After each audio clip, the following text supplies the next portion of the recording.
Welcome to Pick Up and Deliver, the podcast where I pick up my audio recorder when I head out for a walk and deliver an episode to you while I stroll around. I'm Brendan Riley.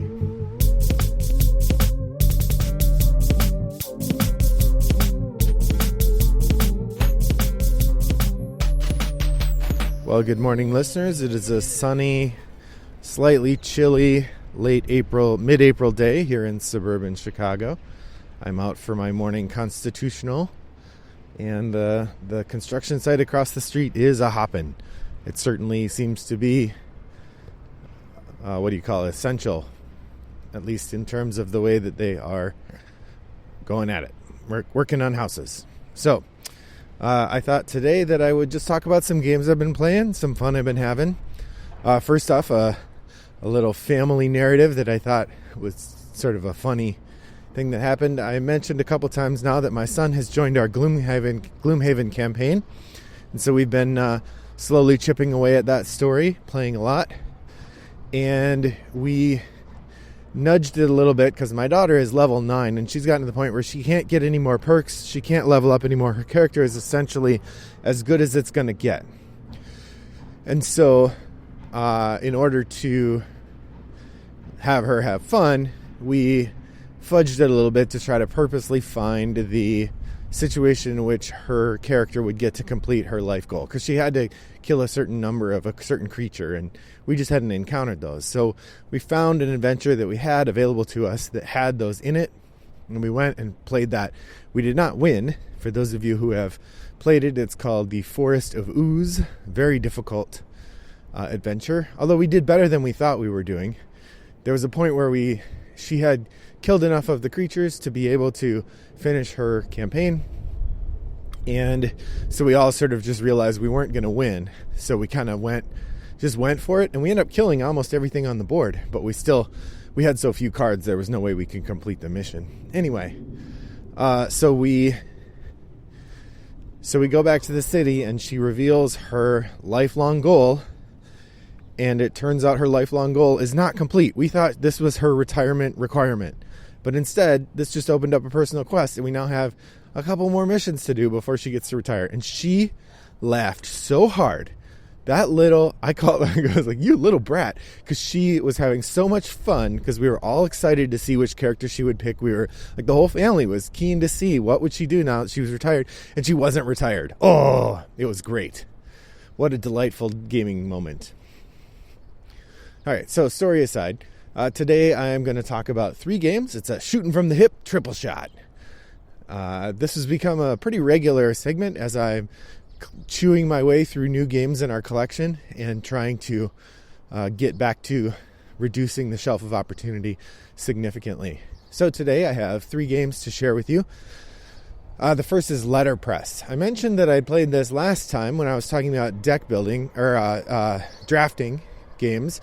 And so, inadvertently, I bought 3 games that have drafting in them as a central mechanism. Paper Tales, Letterpress, and Isle of Cats all have drafting as a central mechanism, which was sort of really funny to realize that I'd accidentally bought 3 games that used this.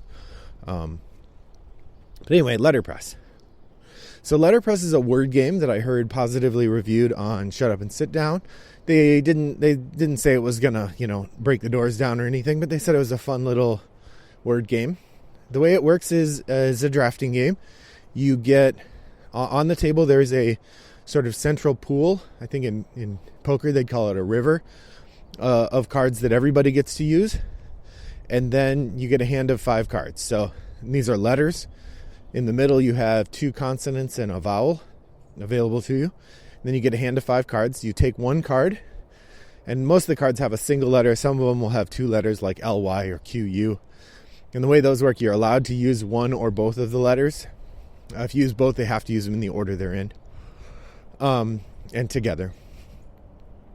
So you take a card from your hand, pass the hand to the next person, take a card from the hand that's passed to you, and so on until you have 5 cards you've drafted. Then using the 5 cards you've drafted and as many of the cards from the middle as you like, you're supposed to build the highest scoring word you can. And of course, the words score just like Scrabble or any other letter-based word game where the cards have a number on them and that gives you points.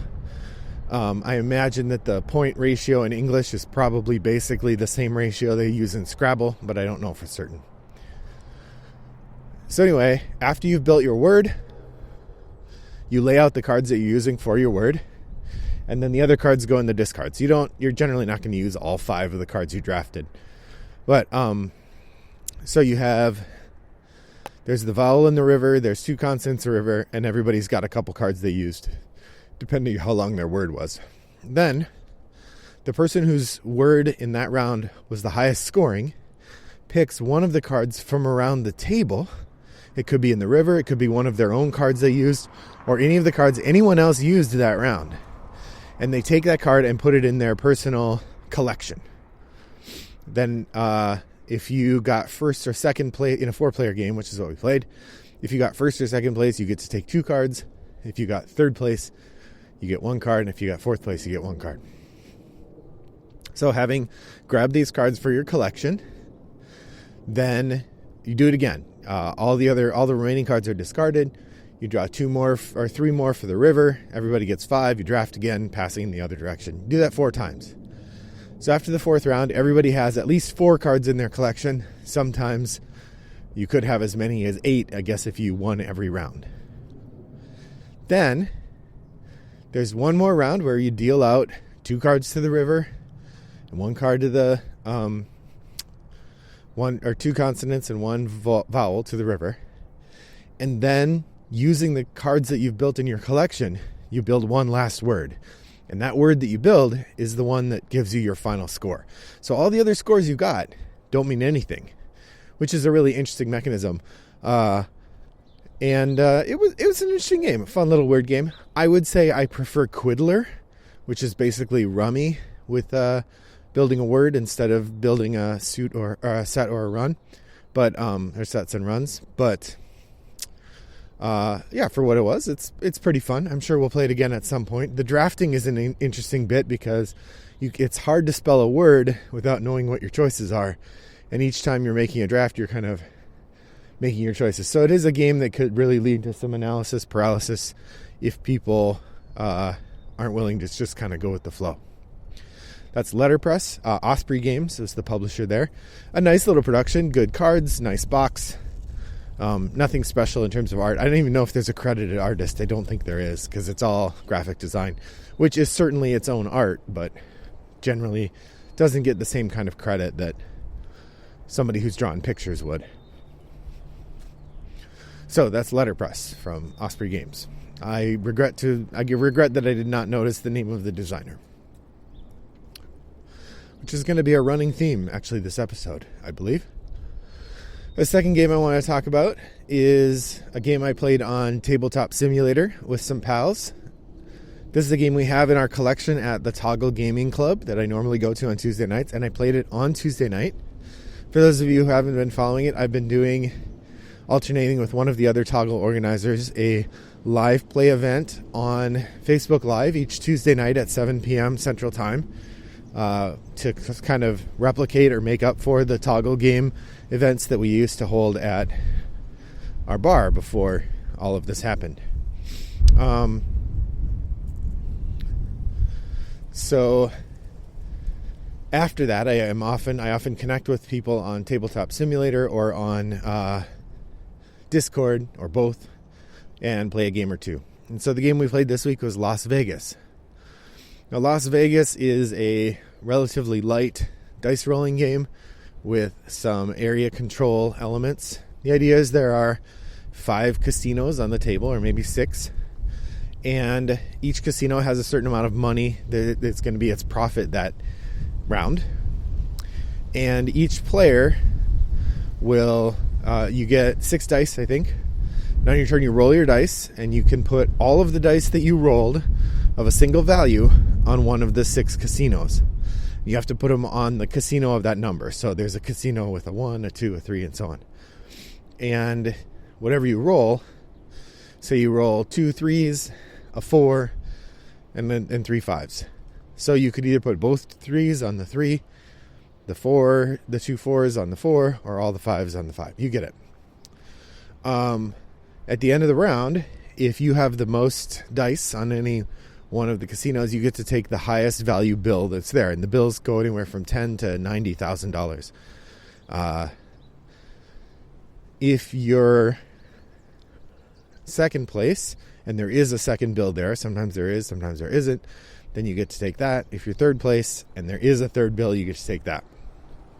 The trick, or the funny part is, if you're tied with someone else, you're out of the running. So when you're evaluating who gets to take the bill, you start by saying, is anybody tied? If they're tied, like I put 2 2s on there, and so did you, then we both remove all of our dice. And if anyone's left, they get money from that casino.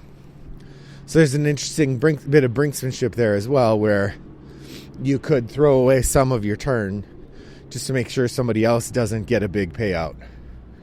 And maybe with the hope that you're going to get a big payout later with some extra dice or something. It was a fine game. I didn't think it was all that great. It's not super easy for me to evaluate a game like this without playing it on a real tabletop. Evaluating a game on a tabletop simulator doesn't feel quite the same, but it feels much more similar than, like, I really don't think I've given a game a fair shake if I only play it asynchronously, like on Boîte à Jeux or Board Game Arena or Yucata, where I'm playing, a couple moves a day. Tabletop Simulator does feel pretty close to playing on an actual tabletop, even if it's a little weird. So I feel like I got the experience, even if it was a shadow version of it. So anyway, that was Las Vegas. I don't know who the publisher is of that one, actually. I want to say Rio Grande, but I don't know that that's true.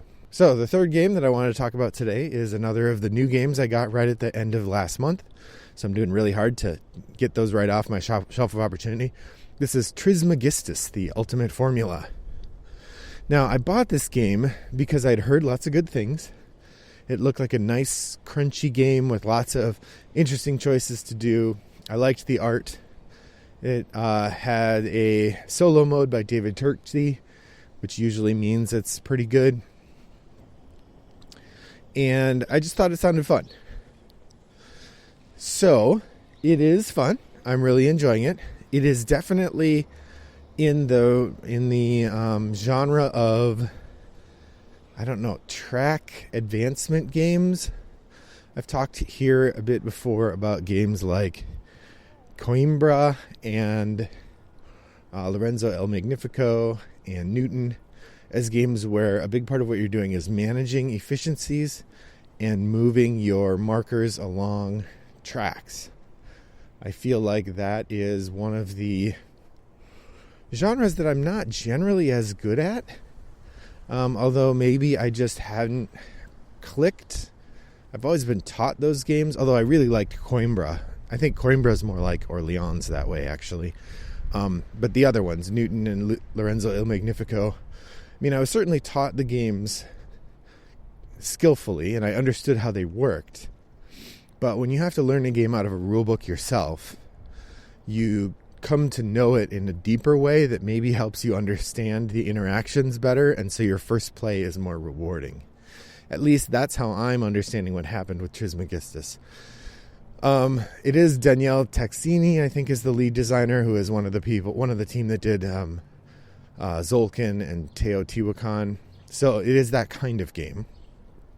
In this one, you are an alchemist making potions, and a big part of how you make the potions is you change one kind of material into another.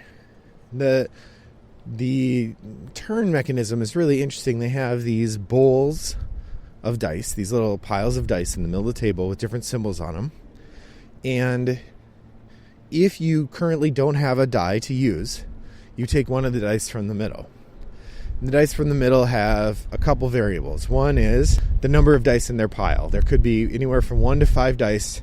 They're organized by the result on the die. And when you take that die, it gains power equal to the size of the pile it was with. So if you have a die that's with a group of 4 other dice, that's in a group of 5, when you take that die, it's 5 potency. Similarly, if you take a die that's by itself, it's just one potency. So you want to take the high value dice because they're going to give you more action. You always do that at the beginning of your turn if you don't have a die in play. If you have a die on your potency track, then you don't do that. Well, you can, but it's not a good idea. Then you can spend the potency on that die to do a variety of things. Can change one of your materials into another kind of material. You can gather more materials. You can gather more essence, which essence are kind of like the things you spend to change materials. So there are 6 different things you can do on your turn, and you do those actions using your dice. So those actions are to change materials, to get more materials, to get more essence, which essence is kind of like the fuel that makes the materials change. You can get experiments, which are sort of larger activities you do based on the elements that you have, and each experiment that you have helps you get closer to creating your philosopher's stone, which gets you a lot of points at the end. Doing the experiments gets you points as well. The game, like a lot of these games, is built on overlapping and magnifying triggers. For instance, when you complete a experiment, you get a couple triggers, and those triggers might allow you to change resources or might allow you to do things. And when you change the resources, then sometimes that will trigger other things. You have these artifacts you can get, which give you more bonuses. And so when you change one material into another, that might also trigger an artifact, which would give you some more bonuses, which might let you do something else. And so there's a process by which you build up these bonuses and then you ricochet them off one another, such that in your last couple turns, you're often doing 3 or 4 things with one action. So like I said, the dice mechanism is pretty interesting. So when you take it, it gets a potency, and then the die has a symbol on it, which indicates a couple things, and a color on it, which indicates a couple other things. So there's 3 different color of dice and 6 different symbols. So really 5. There's one wild one, so there's 5 different symbols. So you're constantly sort of wrestling with how to use dice in a particular way. Now, the whole game, it took me about 2 hours to play solo. I played against the solo bot. But you only take 9 dice. Each die gives you maybe 3 turns at the most if you're being pretty conservative with them.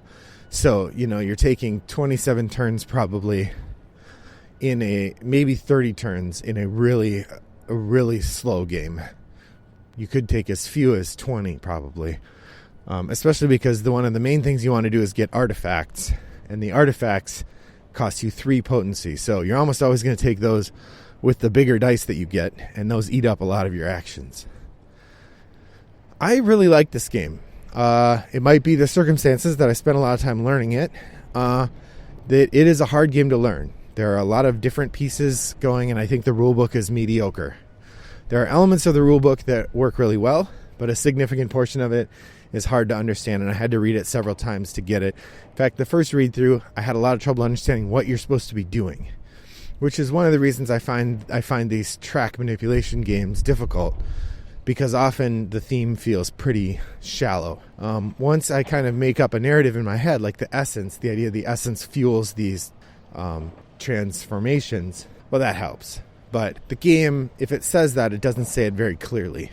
So I feel like by narrativizing it, that helps me a lot. I'm looking forward to playing this some more. It's definitely going to be a try to get better than the last score I got game. I beat the bot by about 300%. So the bot scored in the 50s, I scored 150. But the stuff I've been reading suggests that that's not at all out of line. So, I'm looking forward to talking with you more about these games over on Board Game Geek Guild 3269.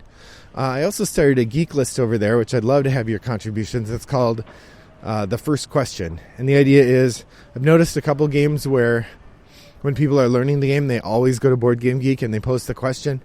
Like in Wingspan, it's always, wait, how did the dice bird feeder refill? When do you get to do that? And there's a number of things like that I saw pop up, and I'd love to have your contributions to it. You can find that over on Board Game Geek. My username there is Wombat929. Thanks for joining me today on my walk. I hope your next walk is as pleasant as mine was. Bye-bye.